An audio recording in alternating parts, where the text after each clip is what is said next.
Alright guys, तो finally यहाँ पे सोलो लेवलिंग का एपिसोड नंबर 6 आ चुका है और मैंने ये एपिसोड ऑलरेडी टेलीग्राम के चैनल पे डाल दिया था। तो अगर आपने एपिसोड नहीं देखा है अभी तक तो आप जाके पहले वो एपिसोड देख सकते हैं, उसके बाद एक्सप्लेनेशन देख सकते हैं या फिर जैसा आप चाहें। लिंक आपको डिस्क्रिप्शन में मिल जाएगी, वहां से जाके आप मेरे टेलीग्राम चैनल को ज्वाइन कर सकते हैं। तो यार, जैसे कि आपको याद होगा कि लास्ट टाइम जिन्वू को थोड़े पैसों की जरूरत थी रेंट भरने के लिए, जिस वजह से वो एक डंजन में जाता है। इस डंजन के अंदर कुछ ज्यादा खास इनको मिलता नहीं, बहुत बड़ा डंजन होता है ये, और एंड में आके ये लोग जिन्वू और जिनहो को धोखा दे देते हैं और इनको बंद करके यहाँ से निकल जाते हैं। और यहाँ पे भाई एक काफी बड़ा मैजिक बीस्ट बॉस होता है और उसको हराना नामुमकिन लग रहा होता है। तो भाई डोंगसुक की गैंग तो उन दोनों को अकेला छोड़ के इस गेट से बाहर ही आ जाते हैं। ठीक है, ये एग्जिट कर जाते हैं इस गेट से, लेकिन ये गेट अभी भी ओपन होता है क्योंकि ऑब्वियसली बात है, इन्होंने अभी तक इस बॉस को नहीं हराया है। ठीक है, अब इनका ये प्लान होता है कि इन्होंने उन दोनों को अकेले अंदर छोड़ दिया है और ऑब्वियसली बात है कि वो दोनों अकेले उस बॉस को तो बिल्कुल भी नहीं हरा सकते। इसलिए हम वेट करेंगे कि वो मकड़ी उन दोनों को खा जाए, उसके बाद वो जाके सो जाए, तब हम जाके वहां पे माना क्रिस्टल्स को माइन करना शुरू करेंगे। अब क्योंकि इन्होंने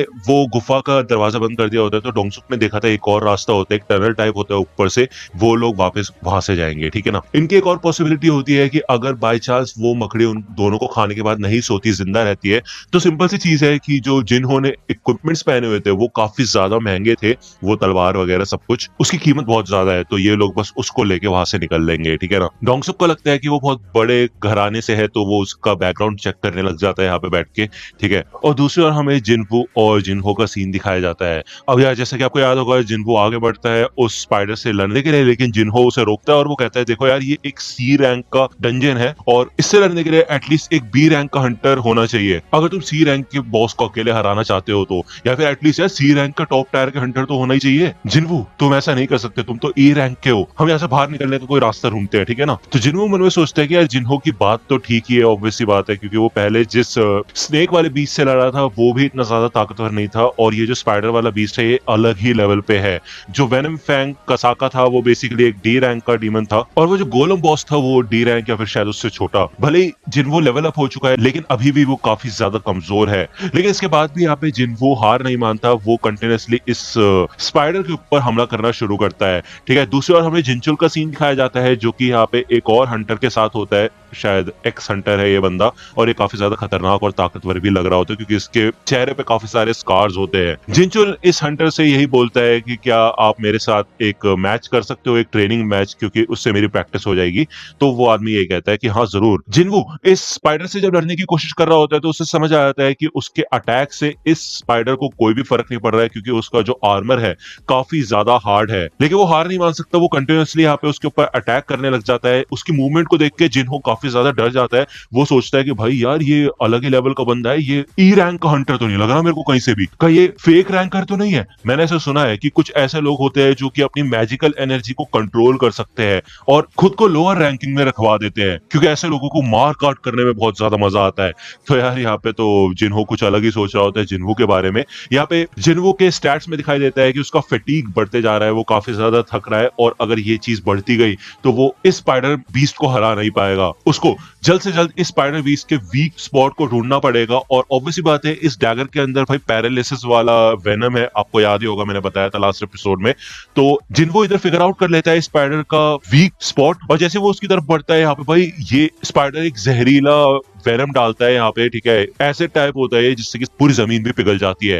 तो जिन्वू कहता है वाह, इसके पास एक और चाल थी ऐसी। यहाँ पे जिन्वू उसके पास जल्द से जल्द पहुंचने के लिए अपने डैश स्किल का इस्तेमाल करता है और काफी फुर्ती से वो इधर ऊपर आता है और इस स्पाइडर के वीक स्पॉट पे हमला करता है। लेकिन भाई इससे कोई भी फर्क नहीं पड़ता, पता है, यहाँ पे ये काफी ज्यादा सख्त होता है। जिन्वू मन में ये सोचता है कि अगर वो ऐसे नहीं कर रहा है तो वो हार नहीं मानेगा, वो कंटिन्यूसली उसके ऊपर हमला करता रहेगा। जिन्वू देखता है कि जिन्वू पहले से ज्यादा फुर्तीला हो चुका है, और अगर वो ऐसे ही आगे बढ़ता रहा, लड़ता रहा, तो वो थक जाएगा। और इसी समय यहाँ पे जिन्वू काफी ज्यादा थक जाता है, उसका फैटीग 70% पहुंच जाता है, जिसके बाद वो काफी धीमा हो जाता है और ये स्पाइडर भाई उसको फेंक देता है, एकदम उसके ऊपर अटैक कर देता है। ये स्पाइडर उसे खत्म करने के लिए भाई आगे बढ़ता है, उसके ऊपर अटैक करके उसको खत्म करने ही वाला होता है। लेकिन तभी जिन्वू को याद आता है कि उसने अपने रिवॉर्ड पॉइंट्स का इस्तेमाल नहीं किया था, जिसमें आपको याद ही होगा कि एक जो फर्स्ट नंबर पे होता है वो होता है फुल रिकवरी। उसका इस्तेमाल करके वो पूरी तरह से रिकवर हो जाता है और अपनी पूरी जान से वो इस डैगर का इस्तेमाल करके स्पाइडर के वीक स्पॉट पे हमला करता है। कंटिन्यूअसली वो काफी सारे हमले करता है और धीरे धीरे करके ये स्पाइडर इधर पैरालाइज होना शुरू हो जाता है, क्योंकि ये ही इस डैगर की खासियत है, ठीक है ना। सामने वाला पैरालाइज हो जाता है इसके घाव से। यहाँ पे जिन्वो लेवल अप हो चुका होता है और इस डंजन का भी मास्टर बन चुका होता है। वो यहाँ पे शुक्रिया अदा करता है अपने आप को कि अच्छा वो आज उसने अपने रिवॉर्ड पॉइंट्स का इस्तेमाल नहीं किया था, ठीक है। दूसरी ओर जिन्हो को तो यकीन ही नहीं होता कि भाई इस बंदे ने अकेले इस बॉस की वाट लगा दी। इसका मतलब यही है कि ये एक फॉल्स रैंकर है। यहाँ पे जिन्हो इस जेम को बाहर निकालता है और भाई जिन्हो तो पूरी तरह से चेंज हो चुका होता है और कहता है सर आपको पानी चाहिए, सर मैं इन माना क्रिस्टल को माइन करने में आपकी मदद करता हूँ, ठीक है ना सर। तो ऊपर वाली गुफा में से डोंगसुक की गैंग यहाँ पे आ जाती है और ये लोग कहते हैं वाह ये बंदा जिंदा है यहाँ पे। दूसरी बार हमें जिनचुल और उस एक्स हंटर का सीन दिखाया जाता है। ये दोनों यहाँ पे ट्रेनिंग कर रहे होते हैं और भाई ये बंदा तो जिनचुल की वाट लगा के रख देता है और काफी थक जाता है जिनचुल और वो कहता है कि थैंक यू मेरे साथ मैच करने के लिए, मेरे को काफी कुछ सीखने को मिला। तो ये एक्स हंटर कहता है वैसे अब मैं पहले से कमजोर हो चुका हूँ, मैं पहले की तरह फुर्तीला नहीं हूँ, लेकिन उसके बाद भी इस बंदे ने यहाँ पे काफी बवाल मचाया होता है, ठीक है ना। अब यार इनकी भी कोई स्टोरी होगी, हमें बाद में बताया जाएगा। यहाँ पे हमें डोंगसुक की गैंग का सीन दिखाया जाता है और ये लोग यही बात करते हैं कि भाई हो सकता है ये बड़ी सी स्पाइडर एक नंबर की डरपोक हो और बस साइज में बड़ी हो, असलियत में बेकार हो, ठीक है ना। या फिर ये ऐसा हो भी सकता है कि इस बंदे के पास इतने तगड़े इक्विपमेंट्स है इसकी मदद से इन्होंने इसको हरा दिया हो। तो डोंगसुक कहता है हे जिन्हो मैंने तुम्हारे बारे में थोड़ी रिसर्च की है, मैं सोच ही रहा था तुम्हें इतनी सारी महंगी चीजें मिली का, तो मैंने ये पता किया कि तुम्हारे पिता यू म्यूंगन यूजिन कंस्ट्रक्शन के हेड है, क्यों है ना। तो मैं तुम्हें एक मौका देना चाहता हूँ, तुम जिन्वो को मार दो। देखो तुम्हें तो ये बात पता ही चल गई होगी कि हम कमजोर लोगों को यहाँ पे मरने के लिए छोड़ देते हैं और उसके बाद सारा इनाम आपस में बांट लेते हैं। तो जिन्हो तुम हमारे काफी ज्यादा काम आ सकते हो, अगर तुम जिंदा यहाँ से बाहर निकलना चाहते हो तो तुम्हें हमारा कहना मानना पड़ेगा। तो यहाँ पे जिन्हो आगे बढ़ता है, जिन्हो के पास आता है और वो उल्टा उसको डिफेंड करने के लिए तैयार हो जाता है। तो डोंगसुक की गैंग तैयार हो जाती है इन लोगों को जान से मारने के लिए और ये लोग कहते हैं कि क्या तुमने कभी आज से पहले किसी असली इंसान को मारा है। तो इससे पहले कि जिन्हो कुछ सोच पाए कुछ कर पाए तभी उसके सामने एक ओवरले खुल जाता है जिसमें लिखा होता है कि अपने दुश्मनों को हराओ। यहाँ पे तुम्हारे सामने 6 दुश्मन है जो तुम्हारी जान लेना चाहते हैं।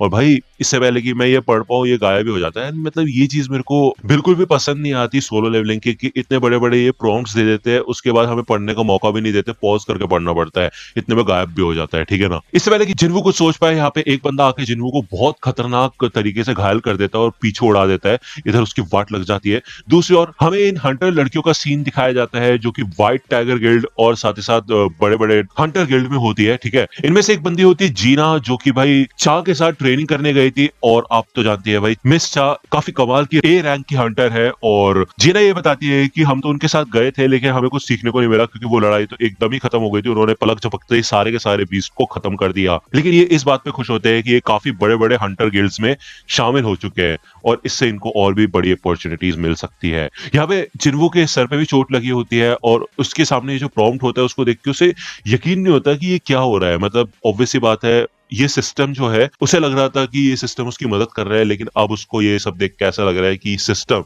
उसका ही इस्तेमाल कर रहा है और अब ऐसा दिन आ चुका है कि उसको इंसानों को मारना पड़ेगा। उसको समझ आ जाता है कि सिस्टम ने उसको जिंदा रखा हुआ है और ये डंजन्स ऐसी जगह होती है जहां पे कमजोर लोगों की कोई भी जरूरत नहीं होती है, उनको मार देना चाहिए और स्ट्रॉन्ग लोग ही जीतते हैं।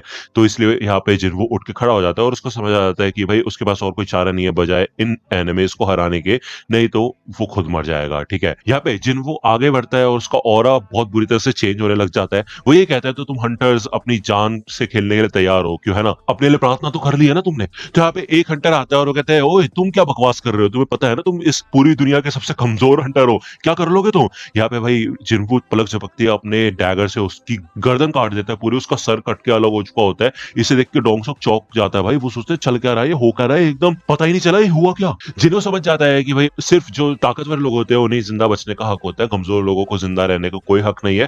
तो पहले तो उसे काफी ज्यादा शौक लगता है, उसे यकीन नहीं होता कि उसने एक असली इंसान की जान ले ली है, लेकिन उसके बाद वो इन सब के सब हंटर्स को मार देता है। एंड में सिर्फ और सिर्फ डोंगसुक बचा होता है और उसके पास इनहेंसमेंट नाम का स्किल होता है जिसकी वजह से वो अपनी ताकतों को काफी ज्यादा बढ़ा लेता है और उसकी जो स्किन होती है वो भी काफी ज्यादा हार्ड हो चुकी होती है।